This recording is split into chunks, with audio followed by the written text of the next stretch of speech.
मुस्लिम सांसद नहीं है।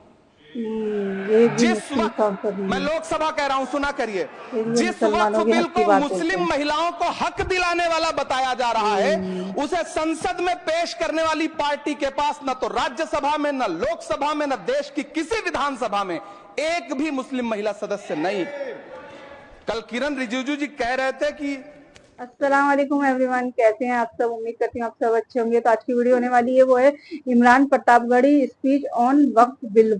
तो ना चाहते हुए भी वक्फ बिल बोर्ड जो है वो पास हो चुका है और सरकार कहती है कि हम ये वक्फ की जो प्रॉपर्टी बेच के हम मुसलमानों के हित में कुछ करेंगे उनके लिए और उनके लिए कुछ अच्छा करेंगे।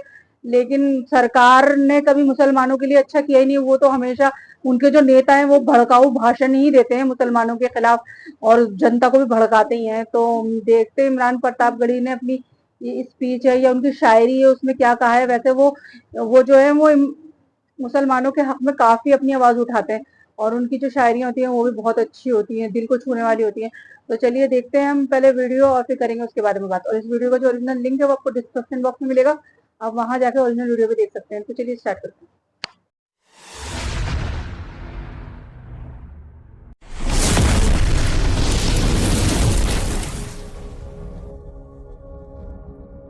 मंत्री जी, मैं इस सदन में अलल ऐलान ये कहता हूं कि जब भी इस देश की जमीन को लहू की जरूरत होगी, आपसे 2 कदम आगे इमरान खड़ा मिलेगा। ये मैं आपसे यकीन दिलाते हुए कह रहा हूं। हमसे हमारी इबादत गाहें तो मत छीनिए ना, हमारे घरों पे बुलडोजर तो मत चलाइए ना, हमारी कब्रों में तो हमें सुकून से सोने दीजिए ना।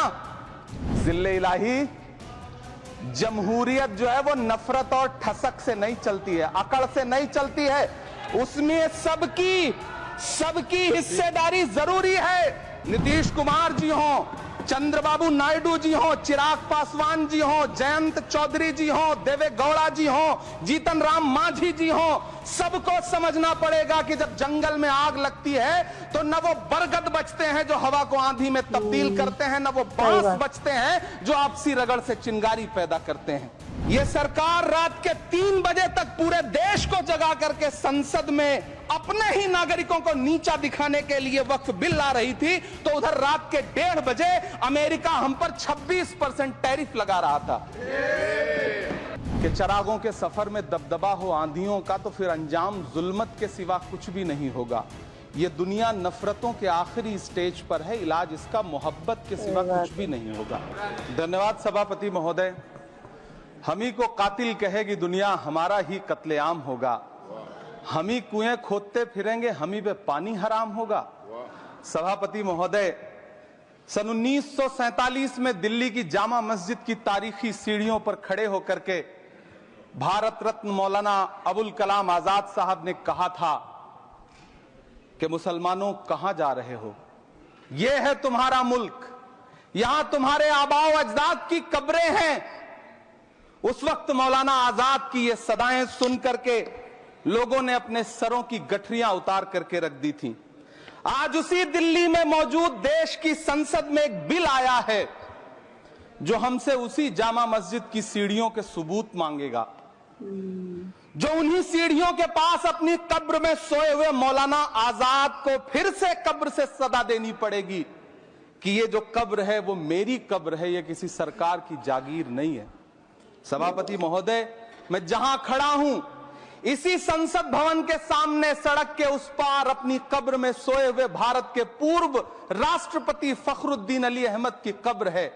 शायद अब उस कब्र से भी सदाएं आए कि ये कब्र मेरी कब्र है, ये सरकार की जागीर नहीं है। सभापति महोदय, मैं वक्फ कानूनों में किए जा रहे संविधान विरोधी बदलावों के खिलाफ बोलने के लिए खड़ा हुआ हूं। संविधान का आर्टिकल 14 हो, 29 हो, 30 हो, चीख चीख कर कहता है कि देश में सब बराबर के हकदार हैं। आर्टिकल 26 कहता है कि सबको अपने अपने मजहबी कामों के लिए मंदिर, मस्जिद, गिरजाघर, गुरुद्वारों का निर्माण करने का हक है और उसका रखरखाव का भी हक है। लेकिन डॉक्टर बाबा साहब अंबेडकर के संविधान को हर दिन कुचलने वाली ये सरकार देश के मुसलमानों से नफरत में इतनी अंधी हो गई है कि खुलेआम देश की संसद में देश सरकार के माइनॉरिटी मिनिस्टर साहब और होम मिनिस्टर साहब झूठ बोलते हैं और देश को गुमराह करते हैं। झूठ शब्द असत्य बोलते हैं। सरकार ने इस बिल का नाम उम्मीद रखा है।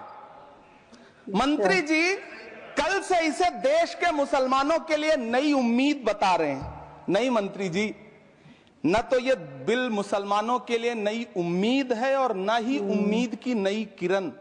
सही बात है। सभापति महोदय, भाजपा ने पूरे देश में वक्फ के नाम पर कई सारे झूठ फैलाए हैं। आइए आज उनकी सच्चाई पर बात करते हैं। वक्फ ट्रिब्यूनल को संसदीय शब्द ऐसे बताया जाता है जैसे वक्फ ट्रिब्यूनल कोई मजहबी खाप पंचायत हो। सभापति महोदय, जबकि सच्चाई यह है कि वक्फ ट्रिब्यूनल भी तो सरकारी न्यायिक विभाग है जिसमें सरकार द्वारा नियुक्त जज होते हैं, जिसमें प्रशासनिक अधिकारी होते हैं, कहीं ऊपर से थोड़ी आ गए। सभापति महोदय, देश के गृह मंत्री जी ने इसी सदन में कहा कि वक्फ ट्रिब्यूनल के फैसले के खिलाफ कोई कोर्ट नहीं जा सकता, जबकि सच यह है कि वक्फ एक्ट 1995 की धारा 83(9) के तहत हाई कोर्ट वक्फ ट्रिब्यूनल के फैसले की न सिर्फ समीक्षा कर सकता है बल्कि उसे बदल भी सकता है। सच तो यह है कि वक्फ बोर्ड खुद अपनी जमीनों के लिए कई सारी कोर्ट में मुकदमे लड़ रहा है। सभापति महोदय, दिल्ली की जिन 123 संपत्तियों को लेकर कल माइनॉरिटी मिनिस्टर, होम मिनिस्टर साहब और अभी आदरणीय नेता सदन बात कर रहे थे, आइए उनकी सच्चाइयों पे भी बात करते हैं। 1911 में जब अंग्रेजी हुकूमत ने कोलकाता के बजाय दिल्ली को राजधानी बनाने का फैसला किया तो रायसीना हिल्स के चारों तरफ जो मुसलमानों की ढेर सारी जमीनें थी उनको एक्वायर किया गया और लुटियन को इसकी तामीर की जिम्मेदारी सौंपी गई। सेंट्रल विस्टा की तरह लुटियन जोन का मेगा प्लान तैयार हुआ, लेकिन उस वक्त के मुसलमानों ने उस वक्त की अंग्रेजी हुकूमत से अपनी इबादत गाहों को बचाने के लिए लड़ाई लड़ी। मामला ब्रिटिश गवर्नमेंट तक पहुंचा। तब यह तय हुआ कि वो जो धार्मिक स्थल हैं उन्हें जस का तस रहने दिया जाएगा। इंडिया गेट के बगल वाली मस्जिद हो, जाप्तागंज, सुनहरी बाग मस्जिद हो, पार्लियामेंट रोड वाली मस्जिद हो, ऐसी 123 संपत्तियों के मैनेजमेंट के लिए 1913 में मुसलमान वक्फ वैलिडेशन एक्ट बना और उसके बाद एक नया शहर बसाया गया जिसे लुटियंस जोन का नाम दिया गया। फिर 1943-45 के बीच एक और समझौता हुआ आजादी से पहले, उसके तहत काफी सारी वक्फ जायदादों को सुन्नी मजलिस औकाफ बनाकर उसके अंडर किया गया ताकि उसकी देखरेख की जा सके। गृह मंत्री जी 2 दिन से सदन में जो बात कह रहे हैं वो दरअसल 123 संपत्तियां उसी सुन्नी मजलिस औकाफ के तहत आती है। सभापति महोदय, आजाद भारत आजाद हुआ। आजादी के बाद भारत में 1954 में वक्फ एक्ट लागू हुआ, जिसकी धारा 9 के तहत 1964 में केंद्रीय वक्फ काउंसिल का गठन हुआ। दिल्ली की वही 123 प्रॉपर्टीज को 1970 में सर्वे गजट करके गजट नोटिफाई किया गया। इसके निपटारे के लिए पूर्व प्रधानमंत्री इंदिरा जी के द्वारा 1974 में एक बर्नी कमेटी बनाई गई। बर्नी कमेटी ने 1976 में इन 123 संपत्तियों को दिल्ली वक्फ बोर्ड की संपत्ति होने की रिपोर्ट सौंपी। उस रिपोर्ट के आधार पर 1984 में कांग्रेस सरकार ने उन 123 प्रॉपर्टीज को दिल्ली वक्फ बोर्ड को सौंपने का फैसला किया, जिसके खिलाफ विश्व हिंदू परिषद कोर्ट गई। मामला 2011 तक पेंडिंग रहा। फिर 2011 में कोर्ट ने सरकार को आदेशित किया कि इसका निपटारा करो। तब 2013 में तत्कालीन यूपीए सरकार ने दिल्ली की उन्हीं 123 जायदादों को बर्नी कमेटी की सिफारिशों के मुताबिक वक्फ बोर्ड के हवाले किया। यही वो प्रॉपर्टीज हैं जिनके नाम से गृहमंत्री जी कल से कांग्रेस को कोस रहे हैं। फिर आई 2014 में भाजपा की सरकार, जो तब से इन जमीनों को हड़पने की साजिश कर रही है।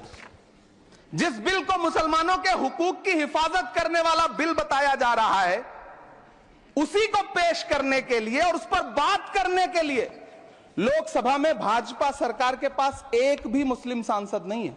ये भी जिस मुस्लिम वक्त सांसद मैं हैं। लोकसभा कह रहा हूं, सुना करिए, ये जिस वक्त मुसलमानों के बिल हक की को बात होती मुस्लिम है। महिलाओं को हक दिलाने वाला बताया जा रहा है, उसे संसद में पेश करने वाली पार्टी के पास न तो राज्यसभा में, न लोकसभा में, न देश की किसी विधानसभा में एक भी मुस्लिम महिला सदस्य नहीं। कल किरण रिजिजू जी कह रहे थे कि रेलवे की जमीनें देश की जमीनें हैं, डिफेंस की जमीनें देश की जमीनें हैं। हां मंत्री जी हैं, बिल्कुल हैं। ये जो वक्फ की जमीनें हैं, ये हमारे पुरखों ने धार्मिक कामों के लिए डोनेट किया है, तो हम भी तो इसी देश के नागरिक हैं, हम भी तो इसी देश के बेटे हैं, तो वक्फ की जमीनें भी तो इसी देश की जमीनें हैं। उनको पराया क्यों बोलते हैं आप? सभापति महोदय, अशफाकुल्लाह खान जब फैजाबाद की जेल में फांसी के फंदे पर झूल रहे थे, तो इसी देश की जमीन के लिए झूल रहे थे ना। सभापति महोदय, अंडमान की जेल में काला पानी की सजा काटकर अपनी जान देने वाले मौलाना फजले हक खैराबादी हो या शेर खान अफरीदी हो, वो भी तो इसी जमीन के लिए अपनी जान दे रहे थे ना। सभापति महोदय, पाकिस्तान के खिलाफ लड़ते हुए अपनी जान देने वाले महावीर चक्र विजेता ब्रिगेडियर उस्मान हो या पाकिस्तान के पैटर्न टैंक उड़ाने वाला परमवीर चक्र विजेता वीर अब्दुल हमीद हो, वो भी तो इसी जमीन के लिए अपनी जान दे रहा था ना। और मंत्री जी, मैं इस सदन में अलल ऐलान ये कहता हूं कि जब भी इस देश की जमीन को लहू की जरूरत होगी, आपसे 2 कदम आगे इमरान खड़ा मिलेगा, ये मैं आपसे यकीन दिलाते हुए कह रहा हूं। सभापति महोदय, मैं सरकार से कहना चाहता हूं, हमसे हमारी इबादत गाहें तो मत छीनिए ना, हमारे घरों पे बुलडोजर तो मत चलाइए ना, हमारी कब्रों में तो हमें सुकून से सोने दीजिए ना। सभापति महोदय, माइनॉरिटी मिनिस्ट्री का बजट कट करके, मुस्लिम बच्चों की स्कॉलरशिप बंद करके अब सरकार कह रही है कि हम वक्फ की आमदनी से गरीब मुसलमानों का भला करेंगे। गुजरात की बेटी बिल्किस के बलात्कारियों की रिहाई के बाद उन्हें माला पहनाने वाली लोगों के नेता ये कह रहे हैं कि यह बिल मुस्लिम महिलाओं को उनका हक दिलाएगा। धन्यवाद मोदी जी, क्या बढ़िया सौगातें मोदी दे रहे हैं आप। पहले हमें गुजराते मोदी दिया, आप सौगाते मोदी दे रहे हैं। लेकिन यह सरकार इतना याद रखे कि इसी ठसक के साथ देश की संसद में सीए का कानून भी लाया गया था और कहा गया था बड़े बड़े भाषण दे करके कि पड़ोसी देशों से हिंदू भाइयों को ला करके यहां नागरिकता दी जाएगी। लेकिन मैं आपके संज्ञान में लाता हूं सर कि पिछले इतने दिनों में इनसे नागरिकता लेने के लिए 2000 व्यक्ति भी नहीं आए, जबकि इसके उलट इन्हीं की सरकार में पिछले 10 साल में 15 लाख से ज्यादा भारतीयों ने भारत की नागरिकता छोड़ करके दूसरे देश में जाकर के बस गए। यह हुआ उस कानून का अंजाम। सभापति महोदय, इसी तरह की जिद के साथ किसानों के खिलाफ भी कानून लाए गए थे। जिस तरह आज वक्फ के फायदे गिनाए जा रहे हैं, उसी तरह से किसानों को भी कृषि कानूनों के फायदे गिनाए गए थे। लेकिन अंजाम क्या हुआ? 700 किसानों की शहादत लेने के बाद सरकार को अन्नदाता किसानों के सामने घुटने टेकने पड़े और कृषि कानून वापस लेने पड़े। जिल्ले इलाही, जमहूरियत जो है वो नफरत और ठसक से नहीं चलती है, अकड़ से नहीं चलती है, उसमें सबकी हिस्सेदारी जरूरी है। कल देश के माइनॉरिटी मिनिस्टर ने लोकसभा में खड़े होकर एक शेर सुनाया था कि मुझसे कोई बदगुमान न हो, तो मैं उन्हें एक शेर सुनाना चाहता हूं कि मैं आज जद पे हूं तो इतना खुशगुमान न हो, मैं आज जद पे हूं तो इतना खुशगुमान न हो, चराग सबके बुझेंगे हवा किसी की नहीं। नीतीश कुमार जी हो, चंद्रबाबू नायडू जी हो, चिराग पासवान जी हो, जयंत चौधरी जी हो, देवे गौड़ा जी हो, जीतन राम मांझी जी हो, सबको समझना पड़ेगा कि जब जंगल में आग लगती है तो न वो बरगद बचते हैं जो हवा को आंधी में तब्दील करते हैं, न वो बांस बचते हैं जो आपसी रगड़ से चिंगारी पैदा करते हैं। हिंदुओं पे, सभापति महोदय, ईसाइयों पे, जब देश को मनमोहन सिंह साहब जैसा काबिल प्रधानमंत्री मिलता है तो देश को आरटीआई जैसा एक्ट मिलता है, सेज जैसा एक्ट मिलता है, मनरेगा जैसा एक्ट मिलता है, लिबरलाइजेशन मिलता है, राइट टू एजुकेशन मिलता है, नेशनल फूड सिक्योरिटी एक्ट मिलता है। लेकिन जब देश को सौगातें मोदी मिलती है तो क्या मिलता है? सीए मिलता है। फॉर्म्स ला मिलता है, आर्टिकल 370 मिलता है, इलेक्टोरल बॉन्ड जैसा एक्ट मिलता है और वक्फ अमेंडमेंट एक्ट जैसे बिल देश को मिलते हैं। मुझे तो अपने हमवतन भाइयों से पूछना है कि आपको अपने बच्चों की तरक्की, खुशहाली और नौकरी की दरकार है या फिर मुसलमानों की दान की गई जमीनों को लूट कर धन्ना सेठों को देने की साजिश करने वाले कानून की? सभापति महोदय, यह सरकार रात के 3 बजे तक पूरे देश को जगा करके संसद में अपने ही नागरिकों को नीचा दिखाने के लिए वक्फ बिल ला रही थी, तो उधर रात के 1:30 बजे अमेरिका हम पर 26% टैरिफ लगा रहा था। सरकार की प्राथमिकताएं देश को पता। सभापति महोदय, मैं बहुत भावुक हूं आज, और मुझे अच्छा लगा कि आदरणीय नेता सदन जगत प्रकाश नड्डा जी ने बहुत अच्छी बातें भी की, मन से बातें की। क्योंकि उनके नाम में प्रकाश जुड़ा है तो मैं उनमें हमेशा एक रोशनी की किरण देखता हूं। मैं उनके सामने बहुत अदब से यह बात कहना चाहता हूं कि चरागों के सफर में दबदबा हो आंधियों का तो फिर अंजाम जुल्मत के सिवा कुछ भी नहीं होगा। ये दुनिया नफरतों के आखिरी स्टेज पर है, इलाज इसका मोहब्बत के सिवा कुछ भी नहीं होगा। बहुत अच्छा। मैं भावुक, सही बात है। मेरी पलकें गीली हैं। अगर देश की एक बहुत बड़ी आबादी को लगता है कि आप उसका भला करने के लिए नहीं बल्कि उनकी इबादतगाहों, उनकी कब्रिस्तानों, उनकी खानकाहों को बर्बाद करने का बिल ला रहे हैं, तो फिर आप अगर समझाने में नाकामयाब रहे हैं तो यह आपकी नाकामयाबी है। पहले समझाइए, उसके बाद कोई बिल लेकर के आइए, तब शायद हम आपका इतनी पुरजोर तरीके से विरोध ना करें। लेकिन सभापति महोदय, मैं अंत में सिर्फ इतना कहना चाहता हूं कि इस बिल में जो भी पॉइंट्स दिए गए हैं, बॉम्सी पोर्टल देख लीजिए, सरकार का झूठ आपको पकड़ में आ जाएगा। हम डरे नहीं हैं, हम सिर्फ सरकार से अपील कर रहे हैं कि हमें अपना समझिए। हम आपके अपने हैं, इस देश के नागरिक हैं, और आप ताकत में हैं। संख्या बल के आधार पर बिल हो सकता है आप पास करा ले, लेकिन आपको यह बात समझनी पड़ेगी कि हम तो वो तारीख हैं, जहनों में रहना है जिसे, कागजी पुर्जे नहीं जो फाड़ डाले जाएंगे। जिस जमीन पर मैं खड़ा हूं ये मेरी पहचान है। आप आंधी हैं तो क्या मुझको उड़ा ले जाएंगे? आपको यह बात समझनी पड़ेगी। आपको अगर इतना विपक्ष की तरफ से पहले जेपीसी में इतने सारे पॉइंट्स आए और उसके बाद कल से लोकसभा में और राज्यसभा में सुझाव आप सुनने को तैयार नहीं है, लोगों की शंका को दूर करने के बारे में आप बिल्कुल सोच नहीं रहे, बस आप कह रहे हैं यह बिल उम्मीद की नई किरण है। नहीं साहब, इसे भले किरण जी लेके आए हैं, लेकिन ये उम्मीद की नहीं बल्कि नाउम्मीदी की किरण है। और इस देश की एक बहुत बड़ी आबादी इस बात से खदशे में है, शक में है कि आप सीधे उनकी जमीनों को लूट करके धन्ना सेठों को बेचना चाहते हैं। मेरी अब भी आपसे अपील है कि इस बिल को वापस लीजिए। यह बिल कहीं से आपके अपने नागरिकों के लिए अच्छा नहीं है। यह बिल सिर्फ इस देश के मुसलमानों को नीचा दिखाने का और अपने एक ऐसे मतदाता वर्ग को खुश करने का बिल है जिनको इस बिल के पास हो जाने से कुछ मिलेगा भी नहीं, मिलेगा तो लेकिन आप एक नैरेटिव देना चाहते हैं, एक मैसेज देना चाहते हैं। मेरी आपसे अपील है कि कृपया ये जो सबका साथ सबका विकास का नारा है, इस नारे को रत्ती भर तो चरित्रार्थ कर दीजिए। बहुत बहुत धन्यवाद। तो ये थी वीडियो, और बहुत अच्छी वीडियो थी, और इनकी हिम्मत को दाद देनी चाहिए कि इन्होंने किस तरीके से सदन में अपनी एक एक बात रखी और इसके जो नुकसान हैं वो बताए। और मुझे समझ नहीं आता कि सरकार को क्यों इस बिल को पास कराना है। इससे इनको मतलब मुसलमानों के लिए तो ये कोई फायदेमंद नहीं है, और मुसलमान आज तो ये चलो मुसलमानों की बात हो रही है, कल को ये औरों को भी बहुत नुकसान देगा। लेकिन लोग इसे समझते नहीं है। कुछ वर्ग के लोग हैं जो इससे खुश हो रहे हैं कि हाँ ये बिल पास हो रहा है तो मुसलमानों के मतलब मुसलमानों का तो इसमें बुरा ही होने वाला है, लेकिन आगे चल के ये उनके लिए भी मतलब अच्छा साबित नहीं होने वाला है।